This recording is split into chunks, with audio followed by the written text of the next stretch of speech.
Everyone, welcome back to our channel Aarti Shararati blog में आप लोग का एक बार फिर से स्वागत है। तो कैसे आप सब? आई होप कि आप लोग भी अच्छे हैं। मैं भी अभी अच्छी हूँ, स्वस्थ हूँ, मस्त हूँ, थोड़ा बहुत ठीक ठाक हूँ, इसीलिए अच्छा खासा चलो अभी हो रहा है। बस गर्मी से सबका जो लोगों का हाल है वो मेरा भी है। ये है ब्लॉग मेरे हस्बैंड से रिलेटेड और मेरी भी पढ़ाई से रिलेटेड है, जो कि बहुत लोग कमेंट कर रहे थे कि आप बताइए आप किस चीज़ का स्टडी करते हैं, आपके हस्बैंड किस चीज़ में जॉब करते हैं, किस मतलब सब्जेक्ट या फिर ऐसे कुछ करके बहुत सारा था कमेंट, जो कि 3-4 ब्लॉग में आ चुका था एक एक करके कमेंट, और अलग अलग आईडी से आया था। तो मुझे लगा कि लोगों को मतलब इंटरेस्ट है जानने में, तो मैं सोची कि चलो भाई बता ही देते हैं। आज इसी बारे में आज मैं बात करूँगी आप लोगों से। तो सबसे पहले मैं बता दूँ कि मेरे हस्बैंड क्या करते हैं। तो मेरे हस्बैंड बीपीएससी टीचर है, और किसी ने सब्जेक्ट के बारे में भी पूछा था, तो वो सब्जेक्ट है कंप्यूटर साइंस। क्लास में मैं बता देती हूँ 10+2, और आप लोगों को जाना होगा तो आप लोग कमेंट कीजिएगा। तो इस टीचर से रिलेटेड यही क्वेश्चन था कि कैसे उन्होंने फ़र्स्ट अटेम्प्ट में ये एग्ज़ाम क्लियर किया, किस चीज़ से पढ़ाई की, कौन सा ऐप, कौन सा बुक यूज़ किया आपके हस्बैंड ने। तो पिछले एक वीडियो में जब उनका ज्वाइनिंग हुआ था तो मैंने बताया था कि उनको मैंने ही सजेस्ट किया था, मैंने बहुत उनको बोला कि आप फॉर्म अप्लाई करो। तो फॉर्म अप्लाई मैंने लास्ट टाइम बोला था, मतलब 2 टाइम जब वो भरे थे तो वो खुद अपने ही मर्ज़ी से भरे थे, और वो 2 टाइम वो उस टाइम भी उन्होंने अटेम्प्ट कर लिया था, बट एग्ज़ाम में ही कुछ प्रॉब्लम था, गवर्नमेंट की तरफ से एग्ज़ाम कैंसिल हुआ था। इनमें कोई प्रॉब्लम नहीं था, इस वजह से नहीं हुआ था किसी का, और ये 3rd टाइम था। तो इस बार तो उन्होंने ज़्यादा पढ़ाई भी नहीं की, मुश्किल से 15 डेज़ उन्होंने किया होगा। एक ऑनलाइन क्लास आता है बिहार अड्डा यूट्यूब पे करके, मैं उससे कॉम्पिटिटिव क्लास के लिए कुछ कुछ पढ़ते रहती थी घर पे। तो मैंने इनको बोला कि आप ये क्लास देखो, थोड़ा बहुत सही है। तो इनका जो है वो इंटरेस्ट थोड़ा सा जगा उस क्लास में, तो इन्होंने फिर वो क्लास जो था उसका एक ऑनलाइन भी कुछ कोर्स वगैरह परचेज़ किया था, लेकिन ज़्यादा दिन पढ़ नहीं पाए थे क्योंकि एग्ज़ाम जो था वो बहुत जल्दी हो गया था। तो 15 डेज़ या 20 डेज़ ऐसे करके इन्होंने कुछ क्लास लिया। मैं घूम घूम के बात कर रही हूँ, एक जगह ना बैठ के बात करने से मुझे थोड़ा सा अजीब सा लगता है। तो ये वही 15 से 20 दिन मुश्किल से पढ़े होंगे, और भी इनका कुछ बुक वगैरह होगा। तो इनका बुक अभी कहाँ है, तो ये देखिए यहाँ पे आप लोग देख सकते हैं, मैं बैक कैमरा से दिखा। तो ये है कंप्यूटर साइंस टेक्स्ट बुक तो ये है 11th का, और मैंने बताया अभी अभी कि जैसा कि 10+2 के टीचर है, तो यही एक बुक था जो कि वो पढ़ते थे, शायद NCERT का है। और बाकी तो वो पहले से ही उनको सारी चीज़ में नॉलेज था, इसलिए उनको मतलब कुछ ऐसा नहीं था कि कुछ एक्स्ट्रा स्टडी करने का ज़रूरत था। कंप्यूटर साइंस में वो पहले से ही ऑलरेडी एक्सपर्ट है। तो बाकी जो हिंदी इंग्लिश था, कितना नंबर का था ये मुझे याद नहीं, आई थिंक 50 नंबर का होगा। तो ये सब मतलब उनको बस थोड़ा बहुत ध्यान देना पड़ा था, बाकी इनका कंप्यूटर साइंस शुरू से ही फेवरेट था। तो आई होप कि आप लोगों को पता चल गया होगा कि किस सब्जेक्ट के टीचर हैं मेरे पति देव। उनको टीचिंग में बहुत ज़्यादा इंटरेस्ट है, उनको टीचिंग लाइन बहुत ज़्यादा पसंद आता था, और वो ये भी चाहते हैं कि मैं भी टीचिंग लाइन में ही जाऊँ, बट मुझे उतना पसंद नहीं है। और पतिदेव पहले से मतलब MCA किए थे, तो सॉफ्टवेयर इंजीनियर उनको बोल ही सकते हो आप लोग।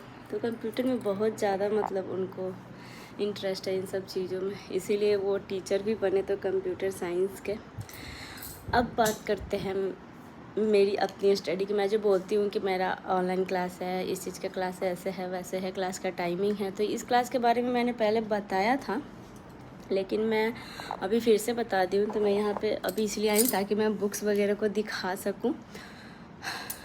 तो मैं बैक कैमरा से दिखाती हूँ कि किस चीज़ का बुक है, तो आप लोग समझ जाइएगा कि किस चीज़ का है। तो ये सब तो मेरा ही है, ये बस मैंने फॉर्म अप्लाई किया था लेकिन पढ़ा भी नहीं और एग्ज़ाम भी नहीं दिया, ये बस ऐसे ही फोकट का चला गया। तो यहाँ पे अभी मैं दिखाती हूँ ये सारे बुक्स। तो ये है सब BPSC का ही, लेकिन सिविल सर्विसेज का तैयारी करने के लिए मैंने लिया था। ये सारा जो है वो NCERT का बुक है।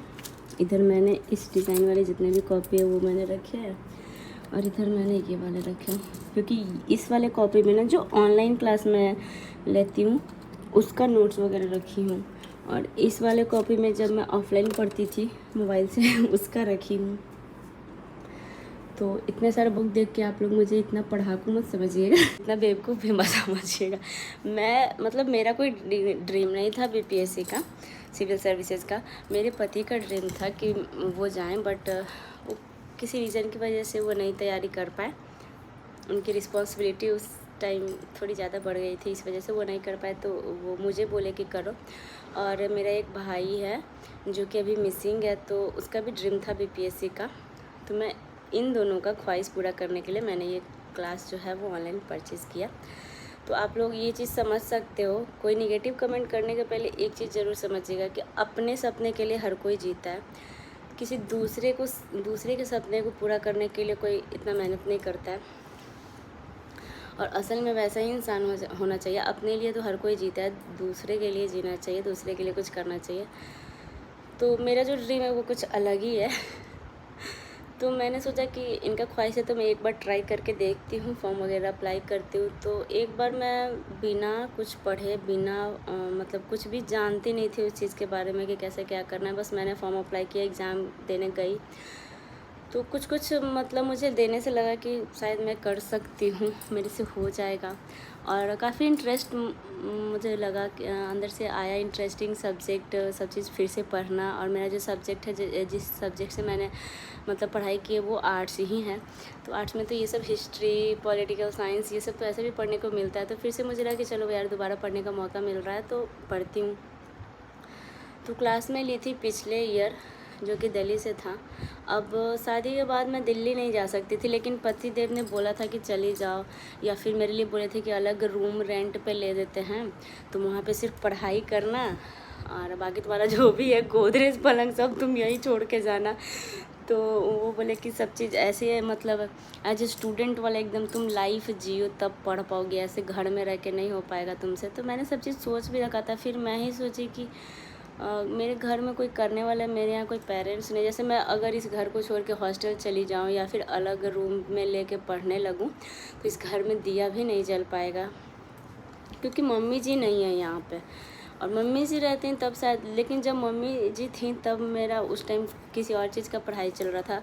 उस टाइम मैं ग्रेजुएशन कर रही थी, डीएलएड कर रही थी, फिर ब्लिस किया। नहीं, मम्मी के जाने के बाद मैंने ब्लिस किया। तो उस टाइम तो ये सब कोर्सेज़ वगैरह मेरे चल रहे थे। और अभी क्या हुआ कि अब जब इन्होंने बीपीएससी के लिए बोला तो बीपीएससी के लिए कम से कम 8 से 10-12 घंटे तो पढ़ने होते हैं ना, क्योंकि 4 घंटे तो 4 से 6 घंटे तो ऑनलाइन क्लास वाले ही चला देते हैं। तो ये जो क्लास मैंने लिया था वो मैंने ऑनलाइन ही लिया था, दिल्ली से लिया था। सब लोग तो ऐसे ज़्यादातर यूपीएससी बीपीएससी के लिए तो मुखर्जी नगर जाते हैं, लेकिन ये जो क्लास है ये रोहिणी नगर का है, वेदांता आईएएस एकेडमी का है। तो एक मेरी फ्रेंड पढ़ती थी, उसी ने मुझे सजेस्ट किया कि ये क्लास ले लो, तब मैंने ये क्लास को परचेज़ किया। उसी का क्लास मैं ऑनलाइन ही करती हूँ। कुछ टाइम के लिए मुझे पढ़ने में बहुत अच्छा लगा, बहुत ज़्यादा मुझे, मतलब मैं बहुत अच्छे से टाइम से पढ़ती थी। घर में मैंने मेड रखा खाने पीने तक के लिए सब चीज़। लेकिन कहते ना कि शादी के बाद कुछ ना कुछ जिम्मेदारियाँ होती ही हैं ससुराल में, जो निभानी ही पड़ती हैं। और सबसे पहले जो होता है ना, सैक्रिफाइस औरत को ही करना पड़ता है। तो बहुत सारे ऐसे लाइफ में टाइम आते हैं कि सब चीज़ नहीं हो पाता है, लेकिन फिर भी एक औरत ही होती है, वो सब करने का कोशिश करती है। पति संभालो, घर संभाले, बच्चे संभालो, अपना भी फ्यूचर देखो, अपने भी ड्रीम देखो, सब चीज़ करना होता है। तो मेरा कोई अपना कुछ ऐसा ड्रीम नहीं है कि मुझे अब क्या बनना है क्योंकि जो था मुझे पता है अब वो पूरा नहीं हो सकता। इसीलिए मैंने ये क्लास लिया था, ताकि मैं भी थोड़ा सा, जब बच्चे नहीं हैं तो मैं क्या होती थी ना कि बहुत टाइम बिजी नहीं रह पाती थी, ऐसे साइलेंट मोड पे एकदम रहती थी, ना किसी से बात करती थी, ना कुछ बोल पाती थी। मैंने सोचा कि टाइम पास करने का ये भी एक अच्छा बहाना है, कहीं कुछ फालतू ना करके पढ़ाई किया जाए। पढ़े तब भी ठीक, नहीं समझ में आया तब भी ठीक कोई नुकसान तो है नहीं पढ़ाई का कभी, क्योंकि पढ़ाई हमेशा फ़ायदा ही देता है। कभी ना कभी दिमाग में नॉलेज आता है तो वो आदमी यूज़ ही कर सकता है। तो 5 से 6 महीने मैं कंटिन्यू क्लास की, इसका बहुत अच्छा लगा, पढ़ पाई। लेकिन ये क्लास मैंने कब से छोड़ा, दिसंबर में, दिसंबर लास्ट में मेरा बर्थडे था, तो उस टाइम छोड़ा। फिर मैंने सोचा कि 1 जनवरी से करूँगी, लेकिन जनवरी के बाद क्या हुआ कि फरवरी में हमारा गृह प्रवेश हुआ। अब गृह प्रवेश जनवरी में मेरा फाइनल एग्ज़ाम था, एमए का। तो मैं उसकी तैयारी में लगी हुई थी, एक साथ मेरा पीजी भी चल रहा था इसके साथ साथ। तो मैं सोची कि नहीं यार, एमए भी तो छूट जाएगा अगर इसमें कुछ मतलब मार्क्स वगैरह कम आए या फिर क्रॉस वगैरह लग गया, प्रमोटेड हो गई तो बहुत टेंशन होगा। तो जनवरी में मेरा फाइनल एग्ज़ाम था पीजी का, लास्ट सेमेस्टर का, जो कि आप लोगों को मैंने ब्लॉग में बताया था। उस टाइम मेरे को कहाँ जाना था, अम्बाला जाना था, सचिन भैया के घर। किस चीज़ का, हाँ, प्रिंस भाई का पार्टी था, रिसेप्शन का। तो 6 को ही मेरा एग्ज़ाम था, इसलिए मेरा एग्ज़ाम कैंसिल हुआ तब मैं जा पाई। अगर मेरा एग्ज़ाम कैंसिल नहीं होता तो मैं अम्बाला नहीं जा पाती। तो मैं जनवरी में गई, सिर्फ 2 दिन के लिए। 6 को गई, 8 को पार्टी था, 9 को सुबह में मैं वहाँ से निकल ली। 6 को नहीं, 7 को ही गई थी, 7 को ही गई थी। 6 को तो मेरा एग्ज़ाम था, तब मुझे पता चला 5 तारीख को कि मतलब एग्ज़ाम कैंसिल है, तब मैंने फ़्लाइट का टिकट किया था। तो उसके बाद से जनवरी में जब मैं वहाँ से आई तो 1 दिन रेस्ट किया, 2 दिन रेस्ट किया, उतना दूर से ट्रैवल किया। वहाँ से मैं दिल्ली आई, दिल्ली से फिर पटना, 2 बार फ़्लाइट चेंज किया। पूरा मतलब थकान सा हो गया, तबीयत भी नहीं ठीक रहा। फरवरी में अचानक पतिदेव का फैसला कि गृह प्रवेश कराना है तो कराना है, चाहे किसी भी हाल में हो। घर कंप्लीट अभी तक नहीं हुआ है, आप लोगों ने देखा। फिर मैं, अब मेरा खुद के घर का गृह प्रवेश है। मेरी सारी जेठानियाँ अलग रहती हैं, सारी ननद शादीशुदा हैं, सासू माँ भी नहीं है। तो आप लोग ये चीज़ सोच सकते हैं कि जिसका खुद का गृह प्रवेश हो, खुद सारे उसको शॉपिंग करने, सब चीज़ उसी को दिमाग लगाने कि कौन से गेस्ट आएंगे, कौन से नहीं आएंगे, खाने में क्या रखना है, क्या रखना है। और हर चीज़ से मैं ही बात कर रही थी, मैंने ही डिसाइड किया था कि खाने में क्या है, हलवाई कहाँ का रहेगा, तो ये कहाँ से आएगा, वो कहाँ से, सब मैंने और मेरे भैया ने ही मिल के किया था। क्योंकि उस टाइम मेरे हस्बैंड बहुत ज़्यादा बिजी रहते थे, क्योंकि न्यू ज्वाइनिंग हुआ था जॉब का। तो इतनी सारी रिस्पॉन्सिबिलिटीज़ थी, तो उस बीच पढ़ाई मतलब नहीं हो पा रहा था। मेरा माइंड जो है बहुत इधर उधर डाइवर्ट हो चुका था। तो पूरी तरह से मेरा पढ़ाई जो था वो छूट चुका था। हाँ, पीजी का एग्ज़ाम मैं अच्छे से दे गई थी और रिज़ल्ट भी अच्छा खासा अच्छे मार्क्स के साथ आ गए थे। बस फरवरी में गृह प्रवेश हुआ, उसके बाद सामान शिफ्टिंग में आप लोगों ने, मैं कंटिन्यू ब्लॉग डाल रही थी। फिर सारे जितने भी मेहमान आए, किनको कपड़ा छूट गया, तो फिर मैं उनको घर जा के दी। मतलब इतना बड़ा रिस्पॉन्सिबिलिटी होता है यार कि खुद का फंक्शन और सब चीज़ आपको करना हो इसी उम्र में, और वो भी अकेले ऐसे, तो थोड़ा बहुत तो लगता ना कि कहीं कुछ छूट ना जाए। कहीं ननद को ये ना छूट जाए तो उनको ये ना महसूस हो कि मेरी मम्मी नहीं है तो भाभी ने ये नहीं दिया, वो नहीं दिया, ऐसे नहीं किया। तो बहुत सारा मेरे को दिमाग में चल रहा था ये सब। तो बस यही सब चक्कर में मैं लग गई। फिर होली आया, उसके बाद मैं किसी और प्रॉब्लम में फंसी। जो मार्च में जो प्रॉब्लम आया, प्रॉब्लम क्या, उसको खुशी, प्रॉब्लम जो भी बोल सकते, बस इतना कह सकते हो कि अभी माइंड अभी भी कहीं वहीं भी सेट है। तो इसके बारे में मैं कुछ महीने बाद, कुछ दिनों बाद मैं डिस्कस करना चाहूँगी, अभी मैं वो नहीं बोलना चाहूँगी। तो अभी जून से मैंने क्लास स्टार्ट किया, लेकिन अभी भी घर में 10 दिन का मैंने पूजा ही रख लिया। तो आप लोग समझ सकते हैं, 9 बजे से पूजा स्टार्ट होता है, 12 बजे ख़त्म होता है, और मेरा क्लास 9 से 1 रहता है। तो पूजा के बाद मैं सोची हूँ कि फिर से क्लास स्टार्ट हुई, क्योंकि इतना महंगा क्लास लिया था, और यहाँ तक कि मैं पढ़ भी नहीं। एग्ज़ाम क्लियर करना ना क्लियर करना वो तो बात की बात है, क्योंकि बहुत सारे लोग दिल्ली मुंबई जाते हैं पढ़ने के लिए, बेंगलोर, इतने दूर दूर जाते हैं, ये यूनिवर्सिटी, और फिर भी लोग कुछ कर नहीं पाते, बस कोर्स करके घर पे आके बैठ जाते हैं।